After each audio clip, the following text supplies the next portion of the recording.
I welcome you to this new chapter, AC circuits. So let's revise it quickly. The explanation part. What is an alternating current? A current which changes its direction alternately with time is an alternating current. A current which changes its direction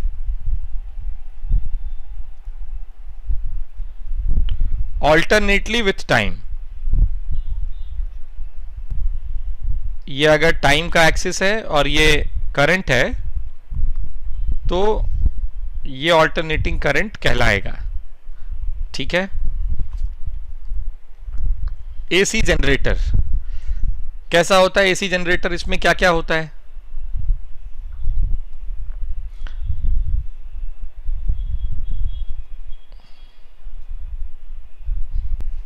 इसमें एक armature coil होता है AC generator में, जो soft iron core के ऊपर wound किया जाता है, जिसको north pole south pole magnet के बीच में सॉफ्ट ये आर्मेचर कॉइल को, ये दो ब्रशेस होते हैं इसके ऊपर.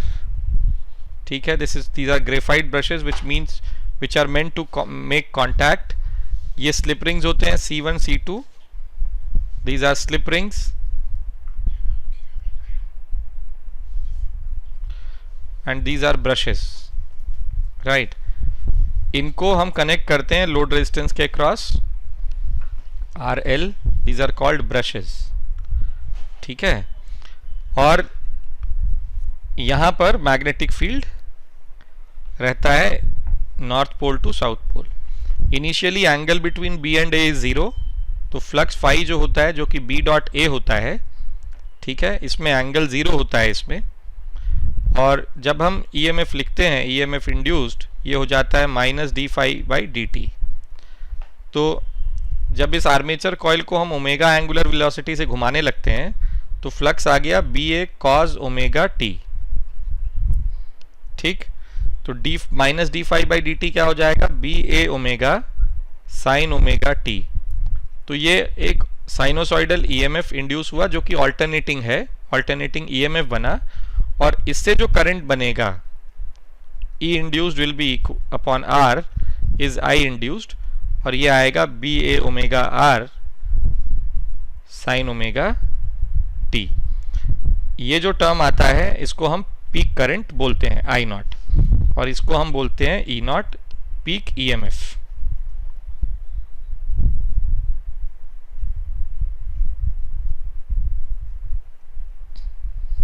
ठीक है. तो ये this is how an AC generator works. Okay.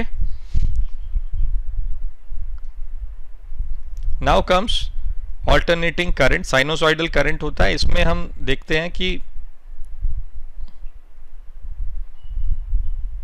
Average current क्या होता है. तो हमारे सिलेबस में हम अगर बात करें ऑल्टरनेटिंग करंट की, तो current I is I0 sin omega t. या even if it is some function of time t, तो इसका एवरेज अगर निकालना हो मुझे, I एवरेज, तो ये होता है ft dt between the time period t1 to t2 divided by dt. This is the same interval t1 to t2. Right. इस तरीके से एवरेज निकाला जाता है. तो साइनोसॉइडल करंट का एवरेज होता है एक टाइम पीरियड में 0. क्यों? क्योंकि जितना पॉजिटिव है उतना ही नेगेटिव होता है. So I bar is equal to 0. अब अगर मैं बात करूं रूट मीन स्क्वायर करंट की, तो ये I स्क्वायर, पहले तो मीन करंट निकाला जाता है, तो ये हुआ I0 स्क्वायर बाई 2, और I स्क्वायर बार का root, this is IRMS, and this is equal to I0 by root of 2. ये IRMS हुआ. सिमिलरली ERMS भी होता है, जिसको हम E0 by root 2 से डिनोट करते हैं. ठीक है. अब बारी आती है यहां पर power delivered by an AC source की. तो power delivered by an AC source का एक्सप्रेशन क्या होता है? average power delivered, P average, is equal to ERMS IRMS into cos of phi, or it is E naught by root 2 I naught by root 2 cos of phi. ठीक है, यहां पर जो cos phi होता है इसको हम क्या बोलते हैं? पावर फैक्टर बोलते हैं. ये प्योर रिएक्टिव सर्किट्स के लिए cos phi की वैल्यू 0 होती है और प्योर रेजिस्टिव सर्किट के लिए cos phi की वैल्यू 1 होती है. फॉर प्योर रिएक्टिव सर्किट्स मतलब सिर्फ इंडक्टर लगा हो या कैपेसिटर लगा हो तो cos phi is equal to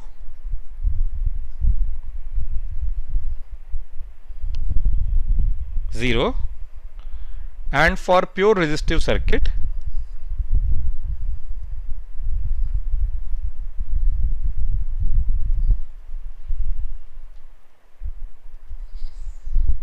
cos phi is equal to 1. ठीक है. Now let's move ahead to simple AC circuits.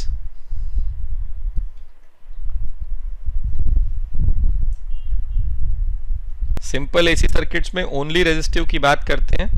तो सबसे पहले हमारे पास EMF दिया हुआ है हमको, E is E naught sin omega t. तो करंट IR होता है ओनली रेजिस्टिव सर्किट में. IR is given as I naught sin omega t. That is there is no phase difference between E and R. Capacitive circuit में IC होता है I naught sin omega t plus pi by 2 और IL होता है I naught sin omega t minus pi by 2. तो ये lead करता है, ये लैग करता है EMF को और ये इन फेज रहता है EMF के साथ. ठीक है. अब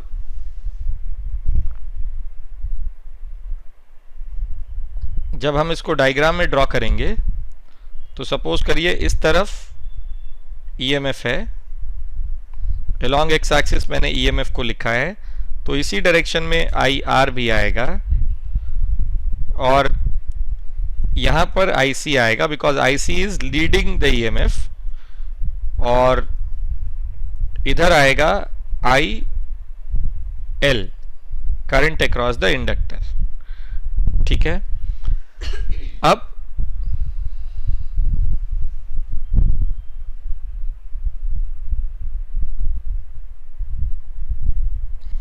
अब अगर मुझे इनके रेस्पेक्टिव रेजिस्टेंसेस और रिएक्टेंसेस को लिखना है तो कैसे लिखेंगे वो समझते हैं. इस तरफ रेजिस्टेंस R आएगा, इधर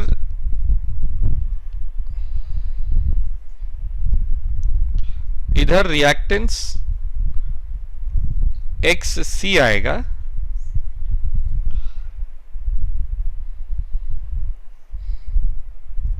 और इधर रिएक्टेंस XL आएगा.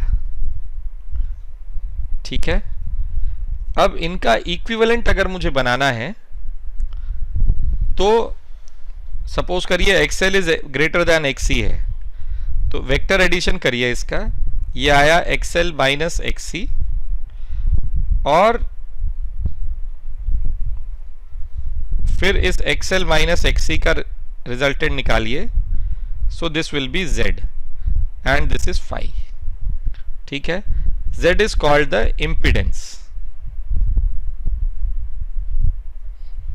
XL is inductive reactance.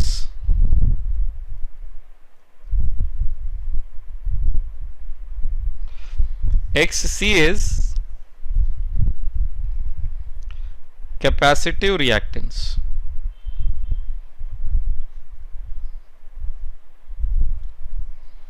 Z is the impedance, right? XC is given as 1 by omega c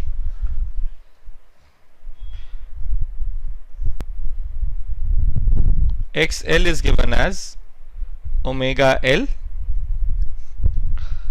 और इसको बोलते हैं इंडक्टिव रिएक्टेंस। ये तो देख लिया हमने। Z की वैल्यू आएगी root of XC minus XL का whole square plus R square, ये होगा, या it will be XL minus XC का whole square. In either case Z remains same. tan phi is equal to, in this case it is XL minus XC upon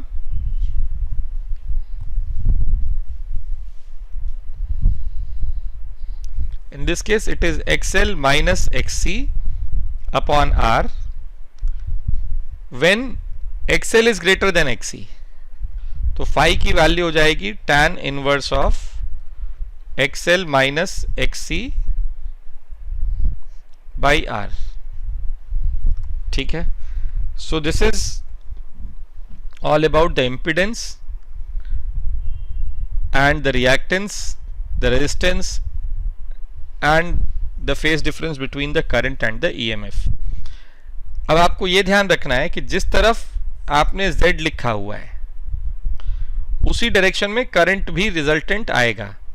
मतलब इस case में जो resultant current की value होगी, जो final current होगा, वो होगा I not sine omega t plus, इस केस में since XL is greater than XC तो ओमेगा टी माइनस फाई होगा, ये होगा I।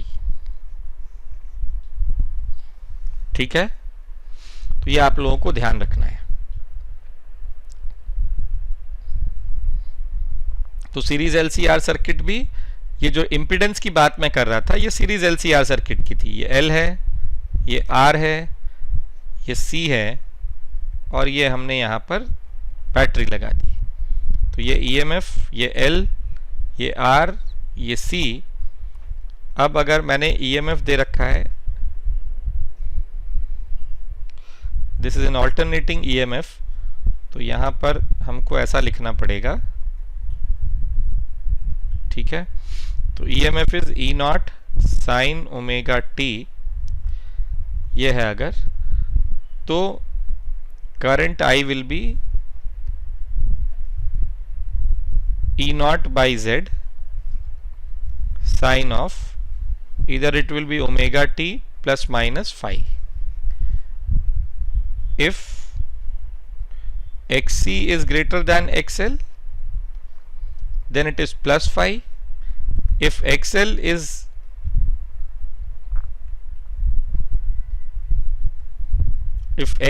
is greater than XC, then it is minus phi. Okay. Now यहाँ पर एक बड़ी इंपॉर्टेंट चीज है, I not, that is this peak current I naught। तो I naught is maximum when Z is minimum। तो Z क्या होता है? Z होता था root of XC minus XL का whole square plus R square. तो Z is minimum when XC is equal to XL, or it is 1 by omega C is equal to omega L, या यहां से आया omega square is equal to 1 by LC, और omega is 1 by root of LC, या यहां से हमको frequency मिलती है omega by 2 pi which is equal to 1 by 2 pi root of LC। तो this frequency is called as the resonating frequency of the circuit, और हम यहाँ कहते हैं कि सर्किट रेजोनेंस में है जब XC की वैल्यू XL के बराबर हो जाए। ठीक है, मतलब पीक करंट की भी अपनी एक मैक्सिमम वैल्यू होती है। So this is what we should remember. Okay, Now about transformer. So this is a transformer. The EMF induced in the primary is given as E1 is equal to N1 d phi by dt. The flux linkage remains to be the same, and the EMF induced in the secondary will be equal to minus N2 d phi by dt. Negative sign ये indicate करता है कि primary और secondary में 180 degree का phase difference है, तो E2 is equal to minus N2 upon N1 into E1. ठीक है,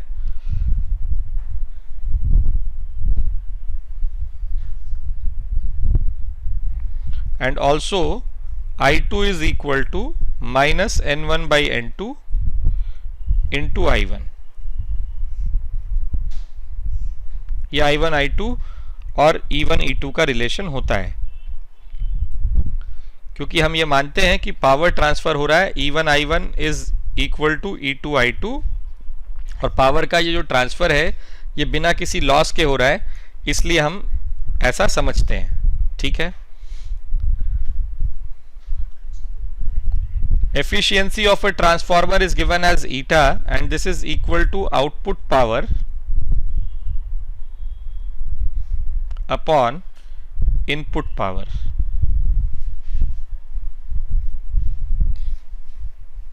ठीक है, this is efficiency of the transformer.